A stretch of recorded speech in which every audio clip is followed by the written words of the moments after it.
I hate you. Whatever. There's nothing to do in this stupid town anyway.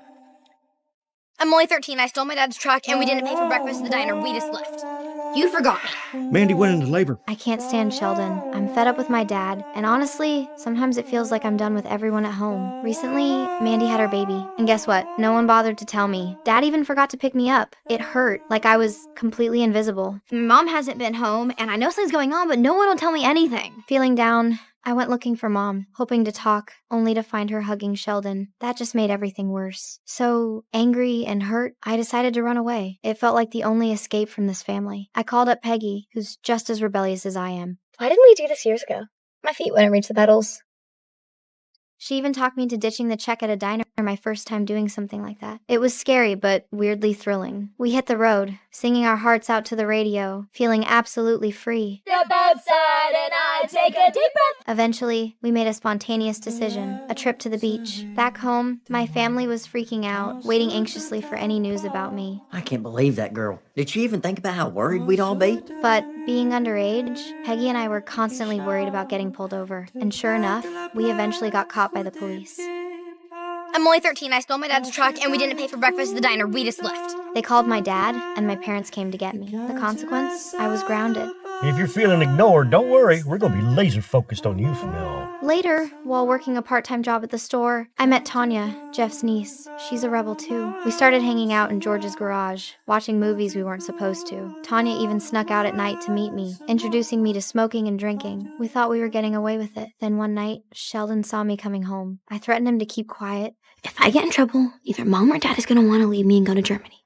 And if they don't go, you don't go. But let's be real, Sheldon can't keep a secret to save his life. He got all worried we were up to no good and, of course, told Dad. Next thing I knew, both my parents were confronting me. Grounded again. Because you're not leaving the house. That's like 3 months. Sheldon tried to apologize, but I want nothing to do with him. I really can't stand Sheldon. I hate you.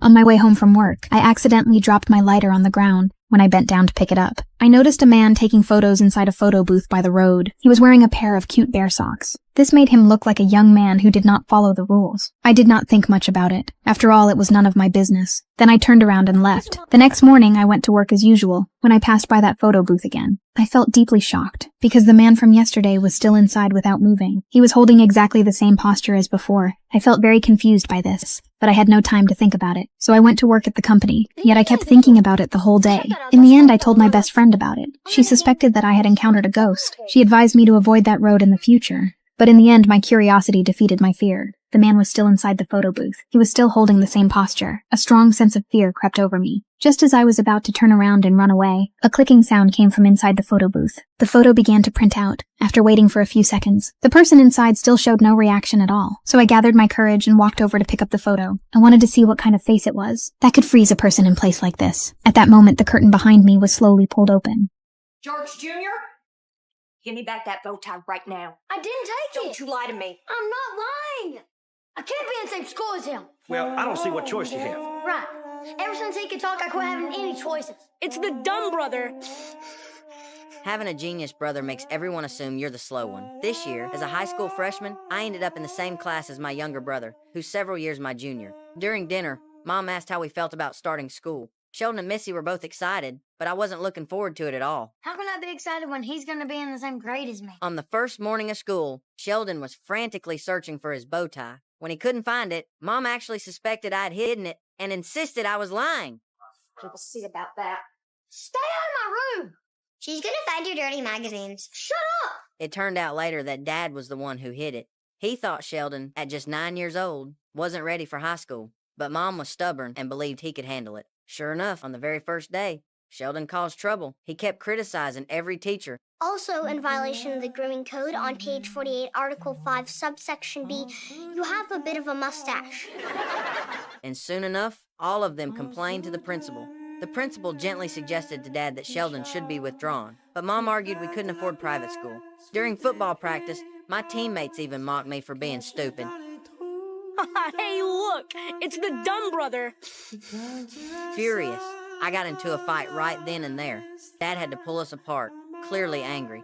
a dog suddenly fell from the sky and landed right in a man's arms. People gathered around and instantly fell in love with the little one, but the man impatiently set it aside because his eyesight was slowly fading. His temper had grown short and irritable. What he did not realize was that this small unintentional kindness had been quietly remembered by the puppy behind him. Perhaps it was fate at work, because years later the dog was chosen to become a guide dog. Throughout that year it constantly restrained its natural instincts, from once being playful to the puppy that once fell from a building to now remaining calm in the face of every temptation. It had fully become a qualified guide dog and was sent to the home of a visually impaired person. Sometimes destiny works in mysterious ways because they truly met again. Looking at the face it had thought about day and night, the dog felt that every effort had been worth it. It excitedly walked over and gently licked his fingers, only to be avoided with clear dislike. For the next 3 days they were meant to spend time together. After everyone else left, the dog tried to step forward to comfort him, but was once again waved away in rejection. On its very first day of work, the dog had no idea what it had done wrong, so it quietly returned to the corner and lay down. Until one day, the man accidentally knocked a bottle opener onto the carpet. Because he could not see, he searched for a long time but could not find it. The dog thought the moment had finally come for its owner to need it, so it quickly picked up the bottle opener and placed it gently into the man's hands. However, instead of easing the tension between them, it caused the man to suddenly explode in anger. The dog was so startled that it kept backing away, standing frozen and confused. But not long after, the man calmly called it over again, so the dog wagged its tail and walked toward him, only to be suddenly grabbed by the collar. It turned out the owner was going to give it up, and the dog was forcefully thrown outside the door. No one came to get it even by nightfall. Watching the dog hide sadly beneath a car, the neighbor could not bear it and brought some food to feed it, but the dog had no appetite at all. The next day, the neighbor truly could not stand it anymore and brought the dog back, angrily scolding him, saying, "If you did not like it, why did you bring it home in the first place? There had been fierce wind and heavy rain all night, and it lay under the car staring at your window." After the neighbor left, the man stood there for a long time in silence. He was not a heartless person. It was just that losing his sight had filled him with disappointment toward the world. Perhaps out of guilt, he poured the dog a full bowl of kibble, then prepared to leave for work. Seeing this, the dog excitedly wanted to go with him, but in the next moment it froze, because the owner did not reach for the guide harness nearby. Instead, he picked up his white cane and left. The dog was deeply discouraged. It turned out the man had never planned to accept it at all. Watching the door close behind him, the dog felt utterly crushed. After the man left, it returned once again to its corner. For a guide dog, being the eyes of the blind is their mission. Yet just as it began its work, it faced setback after setback. It felt it did not deserve to eat, and lay there quietly reflecting on what it had done wrong again. When David went to fetch his friends John and John's wife Anna for dinner,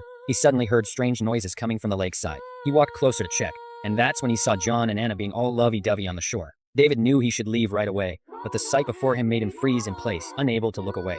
That accidental glimpse sparked a fierce jealousy in David's heart, because he wanted Anna for himself too. A few months earlier, David had come to stay at John's house in the mountains to find inspiration for his writing. To his surprise, from the very first meeting, both Anna and their kids were drawn to his literary aura. The whole family treated him with nothing but kindness. After that, whenever John had to leave town on business, David would stay behind to keep Anna and the kids company. During that time, David mentioned wanting to move to the area as well, so Anna went house hunting with him. Their constant time together while checking out properties only served to bring them closer. Through all those days spent side by side, David realized what a charming woman Anna was. By then, he'd already developed feelings for her that were far from platonic. He knew full well that if he stayed any longer, he might do something he'd regret. So he made up an excuse about having matters to attend to and left John's house. But right before he left, he couldn't hold back. He kissed Anna. To his surprise, she didn't push him away. It was clear that there was an unspoken attraction between them. Even so, David ended up leaving in the end. He'd thought that after several months had passed, he'd be able to forget all about that moment when he visited John's house again. But that chance encounter by the lake, hearing John and Anna's laughter, reawakened all his suppressed feelings for her. A few days later, John had to go out of town again to perform at a piano gig, leaving Anna and David alone at the house once more. This time, David tried his best to keep his distance from Anna, but to his utter shock, Anna was the one who approached him first. She asked him what that kiss at the train station had meant a few months back.